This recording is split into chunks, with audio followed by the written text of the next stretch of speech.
Hey, good morning, everybody. It's Maker Monday, and I want you to know that I'm pretty jazzed about what I'm going to teach you today.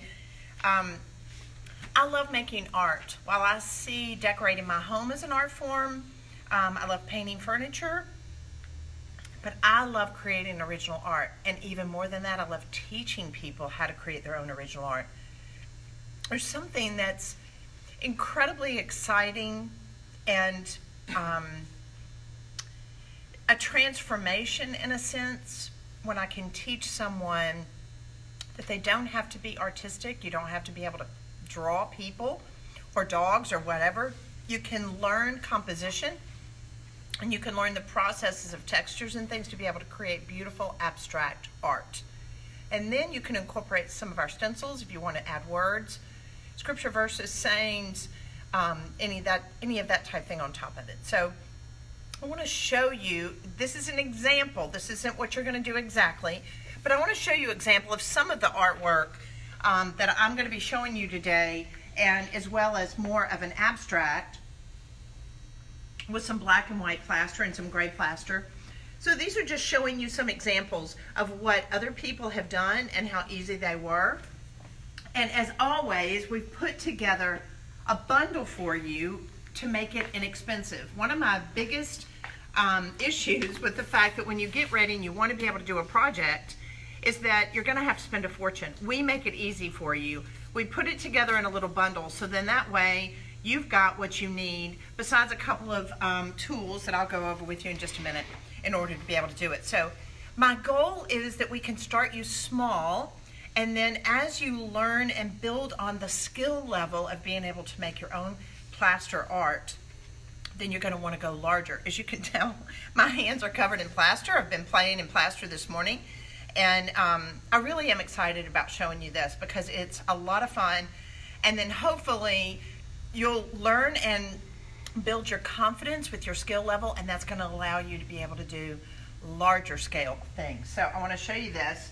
So we have about 3 different sides of boards that we do here at a Maker Studio, and I am going to be attaching these to do a larger piece of art, and we have another size that's a square that I'm going to put 4 of them together to make a large wood panel to be doing a really large piece of art.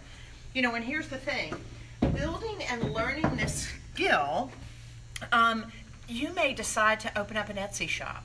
You may decide to go, there's places here in Memphis that sell a lot of original art. This may be something that you start doing and taking commissions from people. I really encourage you to do that because, you know, one of my taglines is enjoy the bragging rights. And I want you to be able to really use this as an opportunity to express yourself in a creative way. All right, so in this kit that we've put together, this bundle, you're going to be getting your Venetian plaster. This formula is the same one that's been used for thousands of years in Italy. It's all natural. So you'll be getting your plaster. You'll also be getting some pigment powders. Now these are just little samples of them. This is a beautiful blue pigment powder. Then you'll be getting a black pigment powder. These go a long, long way, guys. And then this is a beautiful pale gray pigment. Now, take a look at these over here. We do have a lot of different colors. We also have mica powders that you can mix.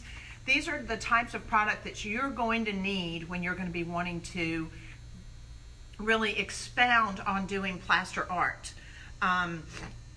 These go a long, long way, but it allows you to be able to take regular Venetian plaster and make it any color you want. So here's the thing. You've got to be really, really careful with the fact that our Venetian plaster is all natural. You want to make sure that you're mixing it with natural pigments, and you don't want to be using synthetic paints or synthetic tints to be able to tint them. And it's going to really mess with the quality of the final finish that you're going to get. So when I put these products together, there is a whole method to the madness, and it's very, very important that you stick with these pigments with our natural plasters. Even other companies that don't have natural plasters, you're not going to get this same look. So that's why it's important as far as you using this when you're creating your art. It's going to make a big difference in the quality of your final product. So the other thing you're going to get in this bundle is you're going to get a wood surface. So when you're doing plaster art, it really is best to stay on a wood surface. Canvas gives, and if you go into an art gallery where they're actually selling art, you're going to notice that it's going to be on a wood surface. It just looks more professional that way, and then you're going to get a spreader. Now, one thing that I really do suggest you doing, I need to clean that off. I accidentally got that on my wood surface, which isn't any big deal. All right, so the other thing that you'll notice, the inside of this, like a lot of people will paint this, and this can be one particular design, maybe a board or whatever. We're working on the back of it. So a lot of different pieces of art that you'll see will be using the back of it like this. It's too difficult to work in the inside with the plaster. All right, so the first thing you're going to want to do is you're going to take your plaster out of the bag, and what I've done is I've already put some in here. This is what it looks like. So they're going to try to get kind of close up while I'm working on things so that way you can see. Hopefully we've got some good natural light in here. But this is what your pigment's going to look like, guys, when it's in its dry form. And this is just a combination of 3 ingredients. What did I call it? Pigment. Gosh, when you get old, guys. Okay, so talk to me. Bring me up. Look at me. Sorry, I'm old. So it's plaster. So this is what your plaster is going to look like when it's in its dry form. This will never go bad. So I'll mix up what I need, how much I need when I'm getting ready to do a project. So when you're going to be working on a small surface like this, the amount of plaster you're going to get is going to allow you to be able to do 2 or 3 pieces of art. So only take out enough to be able to do this surface of this board, and it's very, very little. So as you can tell, I've taken just a little bit here, and I'm going to mix it with some water.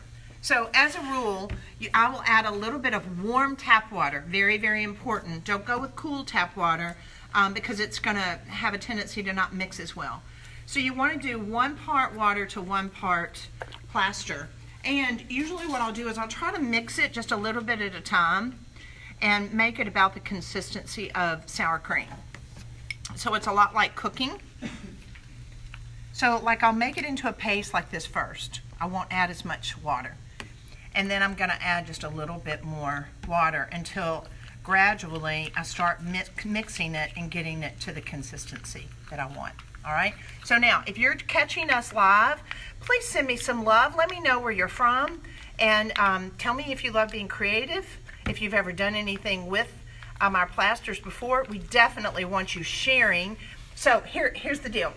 If you're watching, and we have had some bundles and kits and subscription boxes that we did Venetian plaster art, please share your images. This will encourage other people and let them see. It's fun, it's easy, it's doable, it is something that you can do.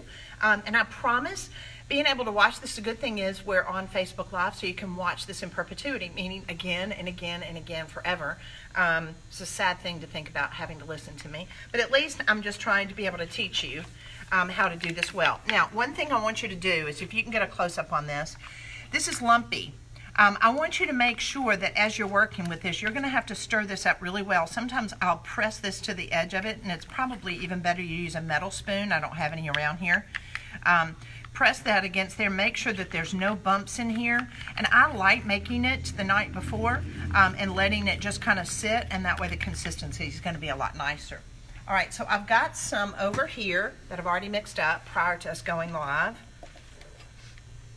And so I like the consistency of this. It's really easy to put on. Now, there's a couple of tools that I am going to really want you to be able to have. You can go to your local hardware store and get this. And you may have something like this at home. But I prefer that you work with some metal. Here's the deal. The plaster is made up of 3 ingredients. Calcium carbonate, which a lot of you have heard me say, that's chalk. Second ingredient is lime. And then the third ingredient is marble dust. That's it. There's nothing else in it. It's all natural. It was started by the Venetians. The Venetians had a water problem. Everybody knows Venice it's drowning in water. And so this is a beautiful product that fights against water. Yes, you can use it on walls, but we're focused on being able to create beautiful original art that you can hopefully enjoy in your own home and resell. All right, so I'm going to take some of this plaster and I'm going to put it on top of my spreader, and I'm just going to put this on my surface like this, and spread it. Now, the thing is, no matter what color you do, I would really like for you to go on and apply the plaster in white over your entire piece. So I'm just going to dollop some on here like this and fill it in.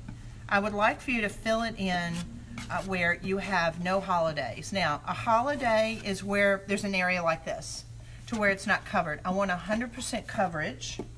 I'm going to put just a little bit on and then I'm going to show you. Now, if you're catching us live, we're coming to you live, Central Standard Time, 10 a.m. on Monday morning. Please feel free to ask questions. One, I want to know where you're from, but you can ask questions and everybody learns from everybody's questions. So I've got two very capable people here on Instagram and on Facebook that are going to ask questions, so that way we can all learn from it. You know, the other thing is, not that, because I don't want to forget, if you haven't been on our website in a while, we have an incredible special going on through this week, that if you buy anything for $60 or more in your checkout box, you will get a gel ink. You can buy a gel ink for 99 cents. So let's say you buy this kit and you buy a stencil or some other things to go along with it. We're going to allow you to be able to buy up to 5 of these for 99 cents each. Guys, this is a $12.99 value. So I sound like the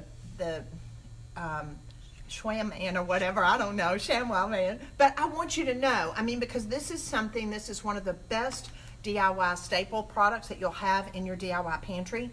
We're coming on the holidays and you can make all kinds of baseball caps and t-shirts and everything, and this is our #1 selling color in black gel ink. So just wanted you to know, so that way you can get these for 99 cents through this week, and you can be able to buy this art kit to be able to do. All right, so I'm going to take my trowel and I'm just going to come on top of this, and I want to thin it out to where it's nice and smooth.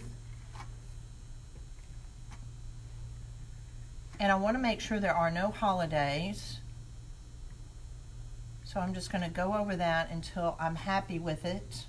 And I could work a little while here, and I'll be honest with you, I'm not going to spend the time with you guys this morning. I want to be able to get to where I'm showing you how to do it. So, and then I'm going to set this aside. Or I can, if I want, I can set it with I can heat it with a hairdryer and allow it to dry just a little bit faster. But here's the thing I want you to know. You see what I've got next to me? I've got a container of water and a lint-free rag. You need to make sure that you have a little container of water next to you, because I want you using this all the time. I do not want you to get plaster to where it's dried onto the trowel or to this product that you're working with, because it will mess up what you're working with. So I'm just going to make sure that that's nice and dry and clean, where I can continue working with it. Let me clean this one out. Taking care of your tools and using the right tools are going to be really important when you're doing any type of plaster art. Okay, are there any questions? Are we good? Yes. Ellen asked, do you prefer to use the plaster on a wood surface, or can you do it on canvas as well? So Ellen's question was, can you use the plaster on canvas or can you use it on a wooden surface? The question that I had answered earlier, maybe you're just now popping in this, people will see this feed. Please go back in the very beginning, that will help, because I'll say certain things about it. You do want to make sure that you're working with wood, because the canvas is going to have a tendency to give. Now there will be certain projects that I'll do, and maybe I'll share this at a later date, but I actually will do plaster on burlap and I'll crack it and I'll use it as a piece of art. That's a totally different project. If you want to know how to do that, send me some heart and say, Amy, we want to know how to do that project. But for what we're doing today, I prefer it on wood. I think when I go into art galleries and I see encaustic art, when I see different plaster art, and usually they're selling for $1,400, $1,500, $2,500, they're all done on wood. I want to be able to see this wood surface on here. Of course, I'm not going to leave it like this. I'm going to paint it, but I just prefer wood, and it doesn't give. It's gonna add to the value a lot more. But I love that question. Yes. Now the question: can you use the putty knife instead of the trowel to spread? So the question is, can you use the trowel instead of the, or can you use the putty knife instead of the trowel? here's the deal. The putty knife is a great applicator. I mean, I can get it on like this. I can work and create some texture. But as far as really smoothing it out, this trowel allows me a lot more ability to get to me, which I'll show you in just a minute, some texture that this doesn't allow me to get. So I like using both of them. They're really, really important. All right, so here's what I did right before we went live. Do you love this? I love that it feels like mountains. It's very calming. There's a couple of things I want to be able to talk to you on this. It's really important. When we're working on, whether it's a small surface like this or a large one, we've got to think about composition first. And a lot of you are going to go, oh my gosh, what do you mean composition? You just hang with me when we talk about this, because it's really, really simple. And that's why I love being able to do this, going back and watching again, ordering the kit, and being able to create a piece of art. I'm telling you, you're going to be so proud of yourself. But when we look at composition, look how I brought this black base up to almost about 2/3. You never want to go half and half, or you can do kind of in thirds, but that's a whole other composition, and maybe I'll do another one where I'll show you to do one in thirds. But today we're primarily working with maybe 2 colors or 3 at the most, and I would like for you to come up about 2/3 of the way. And I used a darker color at the bottom, and that you don't want to use darker colors at the top. Using a darker color, whatever, let's say if you're just doing shades of gray or blue, have your darkest blue or your darkest gray color at the base, and then go lighter as you go up. That acts as a visual anchor. The other thing is, you don't want to work in doing halfway, because it like cuts it off visually. You either want to start with 1/3 or either 2/3. Is everybody with me? All right, so love this. I got so excited, and I want to show you how easy it is, and then I'm going to finish that out. So I'll lay that right there. All right, so now when you're getting ready to mix your color, you're going to want to mix your pigment with your plaster in a dry form first. Don't mix this up wet and then try to add the pigment. You can in worst case scenario, but I really prefer you mixing them all dry. That's why it's important to have where everything is compatible. It makes it a lot easier. And a lot of people that are developing products, could I just have another container to put some of this in? When they're developing products, they're not concerned about them marrying and making sure that they're all going together. But as I am developing these products and developing the process to be able to teach you, I want to make sure that they're all compatible. So I take that into consideration. So I'm going to take out just a little bit of this plaster. I don't want to use all of it in here because I don't need very much at all. So I want you to remember, when you get this bundle, don't use all of this. Now the good thing about it is, if you decide to go in and work with all of it white, then know that if you cover it really well, it's going to be good for forever. It's never going to go bad.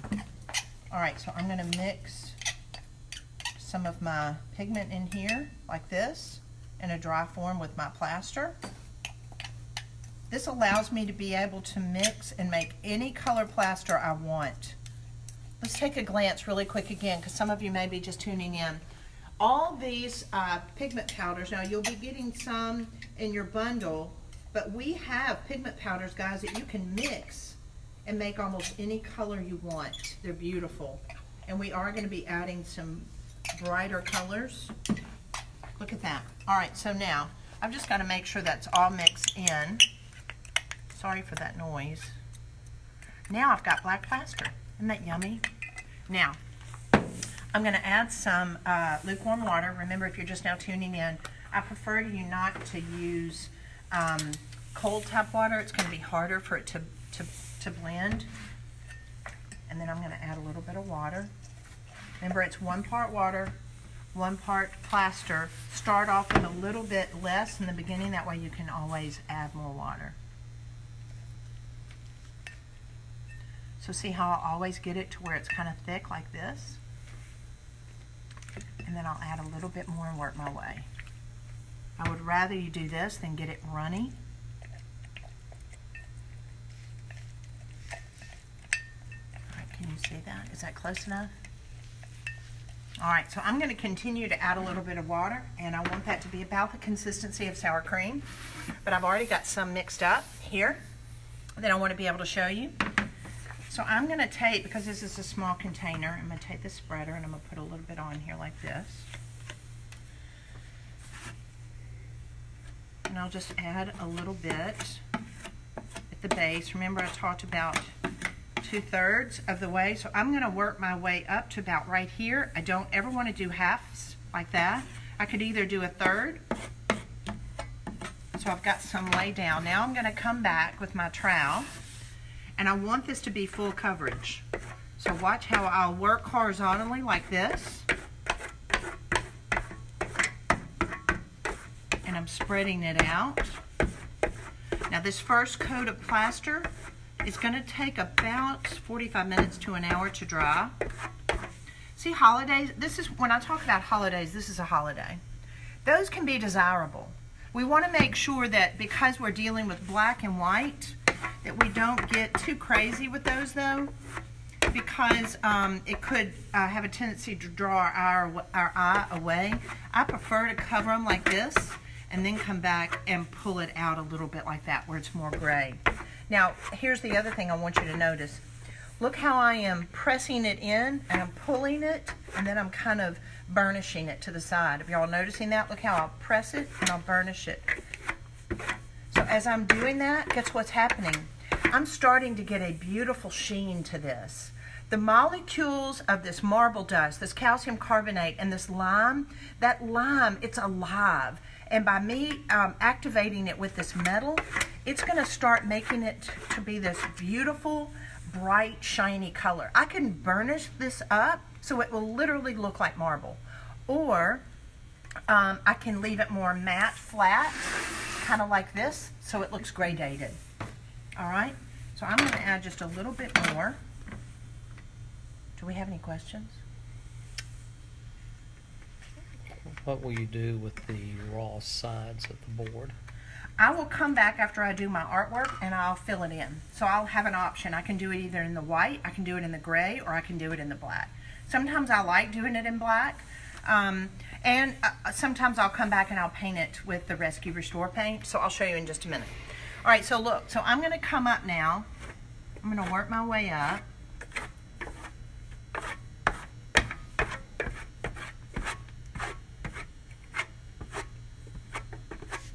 Now watch this. Watch this. See, here's another reason why. See how I'm kind of turning that to the side and I'm scraping it? And I don't want a whole lot on there because that's going to kind of give me my look of my mountain. And then I'll come back if I want to and I'll lay this on the side and I'll pull some of that to where it looks a little bit more gradated. Now I'm going to come back over here. Remember, I don't want this. Look how it's starting to dry on me. See how the plaster is starting to dry on my trowel? Let's just wash it. I want to make sure that I have a clean, dry trowel.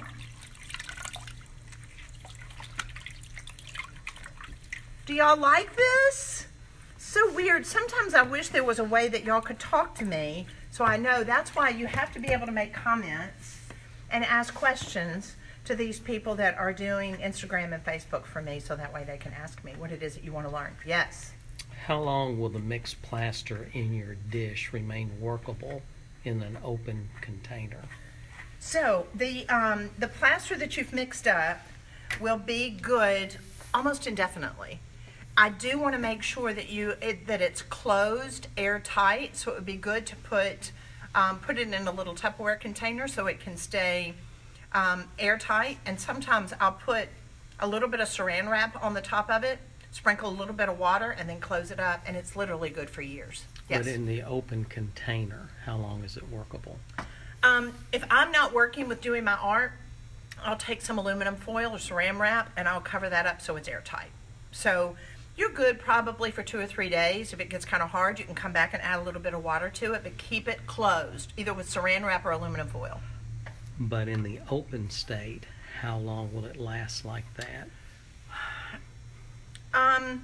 After about 3 or 4 hours, it's going to start to dry out. So you want to get it covered. So I can easily work on a piece of art for 2 or 3 hours and I'm fine. Does that answer the question? Okay. All right. So now I've got my clean trowel again. And now I've mixed up, that comes in your bundle, I've got some gray plaster. I did the same thing. I added my gray pigment powder to my white plaster dry, then I mixed it up with water. And you see it has a consistency of sour cream, which kind of helps in when you're cooking. I'm going to put just a little bit of this on here.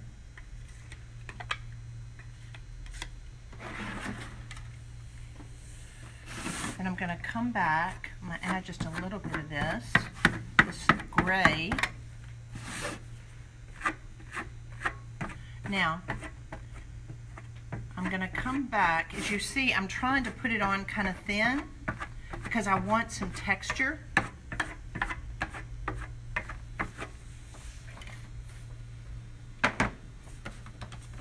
And in this case, I am going to come back with my plastic blender. Look at that, because I'm wanting it to stay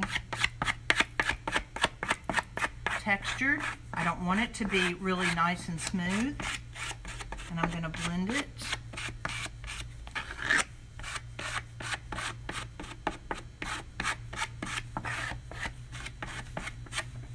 Let me clean this just a little bit.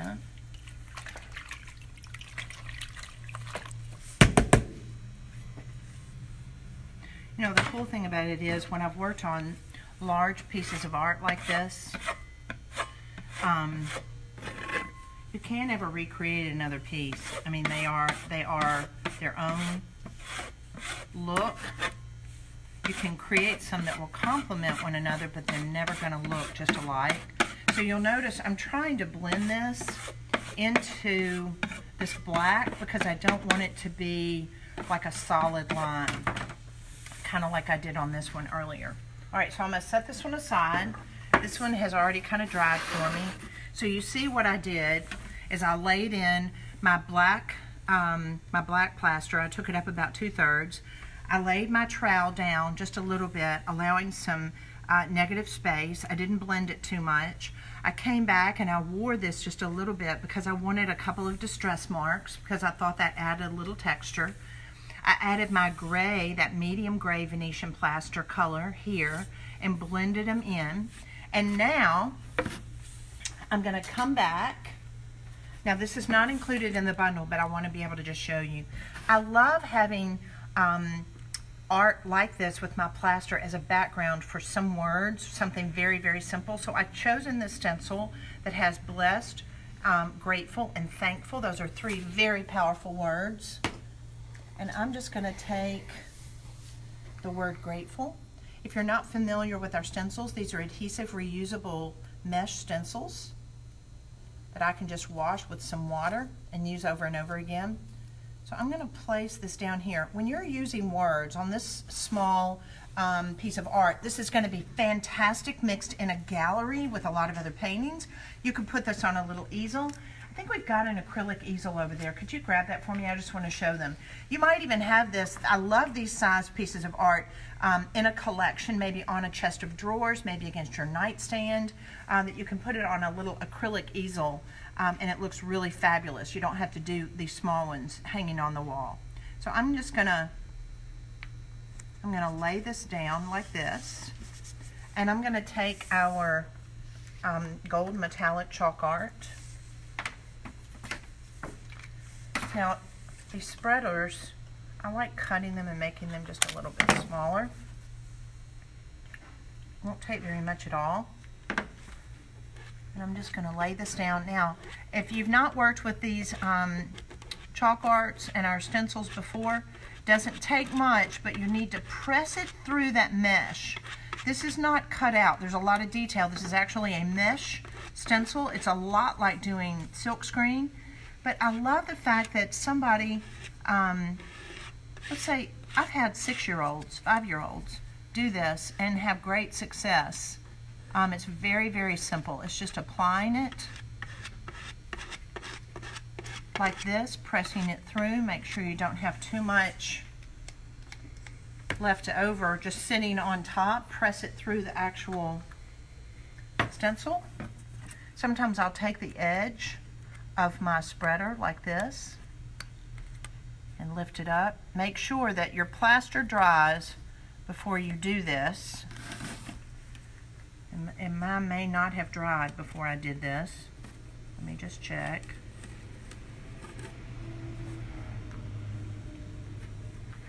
Let me set this aside. Look at that. Isn't that beautiful? So having that on a little easel in your home, next to some books, next to some things that you've been working on, this will continue to kind of dry down. I can come back now with my gray or my black plaster, and I just want to make sure that I fill this in. It will frame it out really nicely. If it dries on you too much, I just hit it with a little bit of sandpaper. So that way you want to make sure you framed it all the way in. It'll make it look a lot more finished. And it'll be a beautiful piece of art that everybody's going to go, how did you do that? Oh, I could never do that. And you're going to go, I promise, it's so easy. What a wonderful gift to be able to give someone. Here's like a little easel that you can get, inexpensive little acrylic ones. These are some that I have with some calendars that I use, and I reuse these. But it's really a beautiful way of displaying original art in your home.